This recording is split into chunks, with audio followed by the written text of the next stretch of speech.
Friends, कैसे आप? आशा करता हूँ कि आप सब ठीक होंगे। फ्रेंड्स, जैसे कि आप जानते हैं कि हमारी स्पेशल एमसीक्यू सीरीज चल रही है अकाउंटिंग को लेकर। हमारे जो friends JKSSB finance accounts study exam की तैयारी कर रहे हैं, उनके लिए ये सीरीज़ बेहद इंपॉर्टेंट होने वाली है। फ्रेंड्स, अगर आपने अभी तक हमारे चैनल को सब्सक्राइब नहीं किया है तो प्लीज़ सब्सक्राइब कीजिए, साथ ही बेल आइकन को भी ज़रूर प्रेस कीजिए ताकि आपको हमारी हर नई वीडियो की नोटिफिकेशन मिलती रहे। चलिए फ्रेंड्स, स्टार्ट करते हैं पार्ट 2। क्वेश्चन नंबर 1 से स्टार्ट कर रहे हैं। The mathematical expression defining the comparative relationship between assets and liabilities of any person in institution or business concern is called. Friends, ये क्वेश्चन कह रहा है कि एक मैथमेटिकल एक्सप्रेशन जो एक कंपैरेटिव रिलेशनशिप डिफाइन करती है between assets and liabilities of any business concern, उसको क्या कहा जाता है। चलिए फ्रेंड्स, देखते हैं इसका करेक्ट आंसर। इसका करेक्ट आंसर है accounting equation. Friends, accounting equation में क्या होता है? अकाउंटिंग इक्वेशन में 3 वेरिएबल्स होते हैं। You will find assets on one part of the equation and on the other part of the equation you will find capital plus liabilities. So this is accounting equation. Next question. Liabilities and assets amount to rupees 50,000 and rupees 7,800 respectively. The difference amount shall represent. Friends, ये question कह रहा है friends कि liabilities 50,000 के बराबर है और assets 7,800 के बराबर है। फ्रेंड्स, आपको बताना है कि इन दोनों की डिफरेंस किस चीज़ के बराबर होता है। चलिए फ्रेंड्स, देखते हैं इसका करेक्ट आंसर। फ्रेंड्स, का करेक्ट आंसर है कैपिटल। फ्रेंड्स, ये क्वेश्चन आपको अकाउंटिंग इक्वेशन से दिया गया है। फ्रेंड्स, अकाउंटिंग इक्वेशन में क्या होता है? Assets is equal to capital plus liabilities. Next question. The basis of recording transactions is. 4 options आपको मिल रही है। ये क्वेश्चन कह रहा है कि ट्रांजैक्शंस को बुक्स ऑफ अकाउंट्स में किस चीज़ की बुनियाद पर रिकॉर्ड किया जाता है। देखते हैं इसका करेक्ट आंसर। इसका करेक्ट आंसर है वाउचर्स। वाउचर एक सपोर्टिंग डॉक्यूमेंट्री एविडेंस होती है जिसके आधार पर एक अकाउंटेंट ट्रांजैक्शंस को बुक्स ऑफ अकाउंट्स में एंटर करता है। Next question. As per American belief accounts are of how many types. American belief के मुताबिक अकाउंट्स कितने तरह के होते हैं।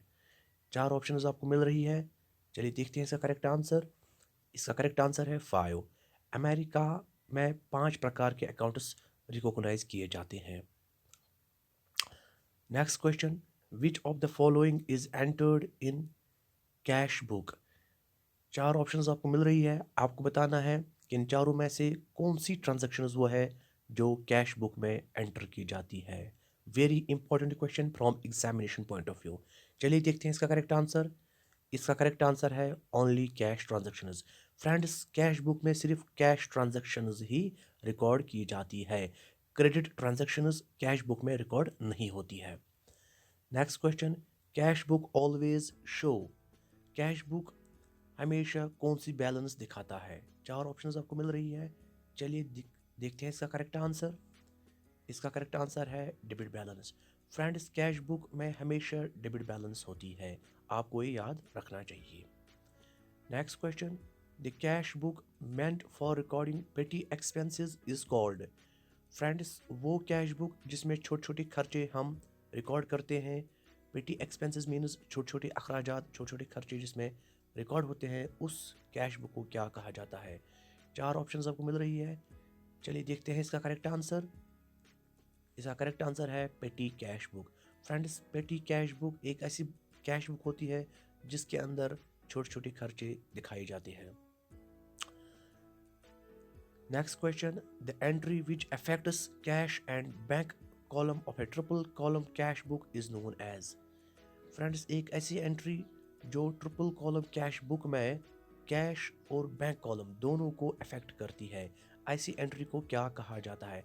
फ्रेंड्स, ये क्वेश्चन ये कह रहा है कि एक ऐसी एंट्री जो ट्रिपल कॉलम कैश बुक में कैश साइड से भी आती है और बैंक कॉलम में भी आती है, तो ऐसी एंट्री को क्या कहा जाता है। 4 ऑप्शंस आपको मिल रही है। देखते हैं इसका करेक्ट आंसर। इसका करेक्ट आंसर है Contra entry. Friends, Contra entry एक ऐसी एंट्री होती है जो कैश को भी अफेक्ट करती है, साथ ही साथ बैंक को भी अफेक्ट करती है। और कॉन्ट्रा एंट्री आप ट्रिपल कॉलम कैश बुक में देख सकते हैं। Next question, what statement is used while closing A drawing account? Friends, drawing account को क्लोज करने के लिए कौन सा स्टेटमेंट इस्तेमाल किया जाता है? चार ऑप्शंस आपको मिल रही है, देखते हैं इसका करेक्ट आंसर। इसका करेक्ट आंसर है capital account. Friends, capital account से ही ड्राइंग अकाउंट को क्लोज किया जाता है।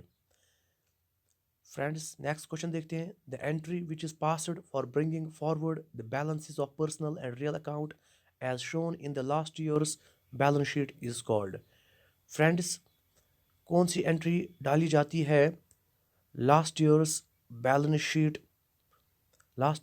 शीट में जो पर्सनल एंड रियल अकाउंट्स की बैलेंसेस होती है उनको फॉरवर्ड करने के लिए कौन सी एंट्री डाली जाती है?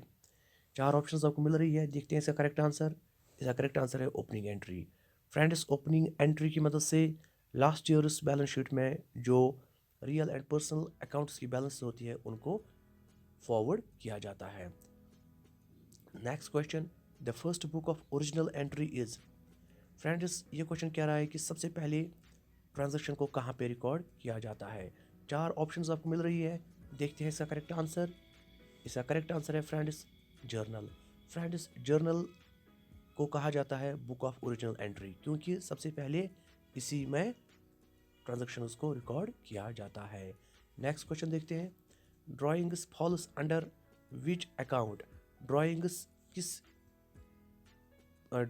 Falls under which account? Drawings किस अकाउंट में रिकॉर्ड किए जाते हैं? चार ऑप्शंस आपको मिल रही है। क्या ड्राइंग्स पर्सनल अकाउंट होता है, रियल अकाउंट होता है, नॉमिनल अकाउंट होता है, या इनमें से कोई भी नहीं? देखते हैं इसका करेक्ट आंसर। इसका करेक्ट आंसर है पर्सनल अकाउंट। फ्रेंड्स, जैसे कैपिटल अकाउंट पर्सनल अकाउंट होता है वैसे ही ड्राइंग्स अकाउंट भी पर्सनल अकाउंट होता है। फ्रेंड्स, मैं आपको यहाँ पे बताना चाहूँगा पर्सनल अकाउंट पे जो रूल लगता है जर्नलाइजिंग में वो ये है कि debit the receiver credit the giver. जो कुछ दे रहा हो उसको हम क्रेडिट करते हैं और जो रिसीव कर रहा है उसको हम डेबिट करते हैं। So debit the receiver and credit the giver, ये पर्सनल अकाउंट का रूल होता है। Next question, income tax is treated as? Friends, एक इंपॉर्टेंट क्वेश्चन है, प्रॉफिट लॉस अकाउंट से मैंने इस क्वेश्चन को लिया है। फ्रेंड्स, इनकम टैक्स को क्या ट्रीट किया जाता है? चार ऑप्शंस आपको मिल रही है, business expense, direct expense, personal expense, indirect expense. देखते हैं इसका करेक्ट आंसर। फ्रेंड्स, इसका करेक्ट आंसर है इनडायरेक्ट एक्सपेंस। फ्रेंड्स, मैं आपको यहाँ पे बताना चाहूँगा कि डायरेक्ट एक्सपेंसेस वो एक्सपेंसेस होते हैं जो ट्रेडिंग अकाउंट में दिखाई जाती है एंड सभी इनडायरेक्ट एक्सपेंसेस को प्रॉफिट एंड लॉस अकाउंट में दिखाया जाता है। फ्रेंड्स, इनकम टैक्स जो एक कंपनी पे करती है गवर्नमेंट को, उसको प्रॉफिट लॉस अकाउंट में दिखाया जाता है। यही वजह है इनकम टैक्स इनडायरेक्ट एक्सपेंस होता है। Next question, a check on which two parallel lines are drawn in the left corner is called? Friends, एक ऐसी चेक जिसमें आप लेफ्ट टॉप कॉर्नर पर दो पैरेलल लाइंस देखते हैं उस चेक को क्या कहा जाता है? बेयरर चेक कहा जाता है, ट्रेवलर्स चेक, अकाउंट पे चेक, या इनमें से कोई भी नहीं? चलिए फ्रेंड्स, देखते हैं इसका करेक्ट आंसर। इसका करेक्ट आंसर है अकाउंट पे चेक।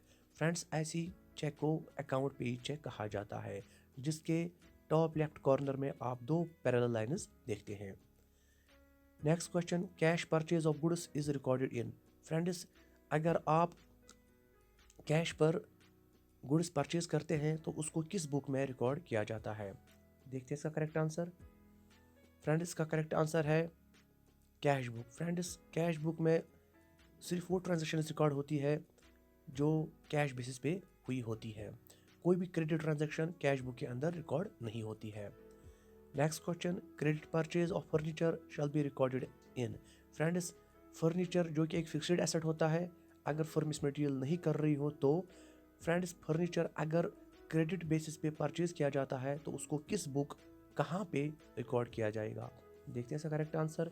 इसका करेक्ट आंसर है जर्नल बुक। फ्रेंड्स, इसको जर्नल बुक में रिकॉर्ड किया जाएगा। Next question, who prepares a debit note? Debit note को कौन प्रिपेयर करता है? क्या सेलर करता है, क्या परचेजर करता है, क्या कैशियर करता है, या इनमें से कोई नहीं? देखते हैं इसका करेक्ट आंसर। इसका करेक्ट आंसर है परचेजर। डेबिट नोट को परचेजर प्रिपेयर करता है, जिसने चीज़ें खरीद ली होती हैं वही इसको प्रिपेयर करता है। फ्रेंड्स, डेबिट नोट और क्रेडिट नोट में क्या फ़र्क होता है, वीडियो को एंड तक ज़रूर देखिए, लास्ट में मैंने इसकी एक्सप्लेनेशन भी दी है। Return of goods by customer is recorded in. Friends, अगर कस्टमर गुड्स रिटर्न करता है, वापस करता है, तो उसको कहाँ पे रिकॉर्ड किया जाता है? देखते हैं इसका करेक्ट आंसर। इसका करेक्ट आंसर है सेल्स रिटर्न बुक में। सेल्स रिटर्न बुक के अंदर उसको रिकॉर्ड किया जाता है। फ्रेंड्स, अब हम कुछ कुछ टर्म्स की एक्सप्लेनेशन देखेंगे जो हमने प्रीवियस स्लाइड्स में यूज़ की है। सबसे पहले हम फ्रेंड्स बात करेंगे रूल्स ऑफ जर्नलाइजिंग की। बहुत सारे हमारे फ्रेंड्स ऐसे होंगे जिनको अभी तक मालूम नहीं होगा कि डेबिट कैसे किया जाता है और क्रेडिट कैसे किया जाता है डिफरेंट अकाउंट्स को। चलिए फ्रेंड्स, स्टार्ट करते हैं एक्सपेंसेस अकाउंट से। Friends, expenses account is debited when increased and credited when decreased.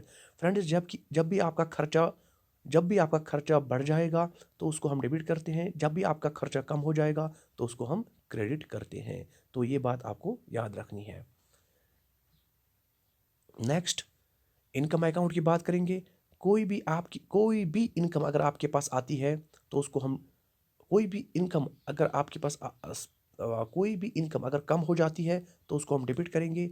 अगर इनकम कोई भी आपके पास आती है, ज़्यादा हो जाती है, तो उसको हम क्रेडिट करेंगे। तो ये इनकम पे रोल लगता है। मिसाल के तौर पर अगर प्रॉफिट आता है तो उसको हम क्रेडिट करेंगे, अगर लॉस होता है तो उसको हम डेबिट करेंगे। नेक्स्ट, अगर अब हम एसेट्स की बात करेंगे, यानी कि रियल अकाउंट की बात करेंगे। Asset account is debited if increased. अगर आपका एसेट ज़्यादा हो रहा है तो उसको हम डेबिट करेंगे, और अगर आपका एसेट कम हो रहा है किसी भी वजह से तो उसको हम क्रेडिट करेंगे। नेक्स्ट, अब हम लाइबिलिटी की बात करेंगे।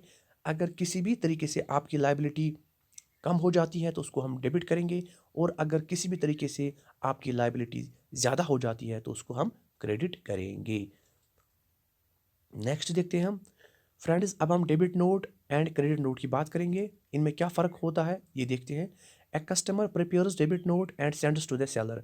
फ्रेंड्स, जिसने चीज़ें खरीदी होती हैं वो डेबिट नोट को प्रिपेयर करता है और प्रिपेयर करके सेलर को भेज देता है। A seller sends a credit note to the buyer. Friends, और जब डेबिट नोट सेलर के पास पहुंच जाता है फिर सेलर क्रेडिट नोट बायर को सेंड करता है। A debit note is a note that states the debit made from the supplier account. Friends, debit note के अंदर सभी चीज़ें लिखी होती हैं कि कितना जो है कितने अमाउंट का सामान वापस हो रहा है, और प्रीवियसली इनवॉइस कितना था, और फिर उसमें से कितना घटाया गया है। सब चीज़ें इसमें लिखी गई होती है on the part of buyer. Credit note will confirm that credit is made in the client's account. और क्रेडिट नोट जब सेलर सेंड करता है बायर ऑफ द गुड्स को तो उसमें वो एक कन्फर्मेशन होती है बायर ऑफ द गुड्स के लिए कि जितने अमाउंट का सामान उसने वापस किया है उतने अमाउंट को उसके खाते में कम कर दिया गया है। In case of debit note purchase return book is updated. Debit note के मामले में परचेज रिटर्न बुक को अपडेट किया जाता है। In case of credit note sales return book is updated. और क्रेडिट नोट के मामले में सेल्स रिटर्न बुक को अपडेट किया जाता है, यानी कि उसमें एडजस्टमेंट की जाती है। नेक्स्ट फ्रेंड्स, बियरर चेक की बात करते हैं। बियरर चेक क्या होती है? A bearer cheque is the one in which the payment is made to the person bearing or carrying the cheque.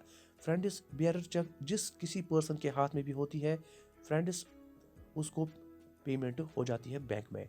Friends, bearer का मतलब होता है जिसके हाथ में चेक हो, जो बैंक को पेश करे, बैंक में जाके उसी को पेमेंट की जाती है, इसको कहते हैं बियरर चेक। नेक्स्ट देते हैं order cheque. In these cheques the words or bearer is cancel. Friends, इन चेक्स में क्या होता है कि और बियरर जो शब्द होते हैं उनको कैंसिल किया जाता है और फिर ये ऑर्डर चेक बनती है। फ्रेंड्स, ये जो चेक्स होती है ये सिर्फ उसी व्यक्ति को इशू किए जा सकते हैं जिसका नाम चेक पर लिखा गया होगा। तो फ्रेंड्स, इसको कहते हैं order cheque. Next, cross cheque. Friends, cross cheque वो चेक होती है, फ्रेंड्स आपने कई बार देखा होगा, चेक के टॉप लेफ्ट कॉर्नर में आपने दो पैरेलल लाइंस को देखा होगा। फ्रेंड्स इसको क्या कहा जाता है? Cross cheque. ऐसी चेक को क्रॉस चेक कहा जाता है। फ्रेंड्स ये उसी व्यक्ति को ये चेक इशू की जाती है कि जिसका जो है अकाउंट नंबर और जिसका नेम चेक पर मेंशनड होगा, उसी को ये चेक इशू की जाती है। वही इस चेक को कैश करवा सकता है ब्रांच में जाकर। फ्रेंड्स इसी के साथ हमारी आज की वीडियो यहीं पे ख़त्म हो जाती है।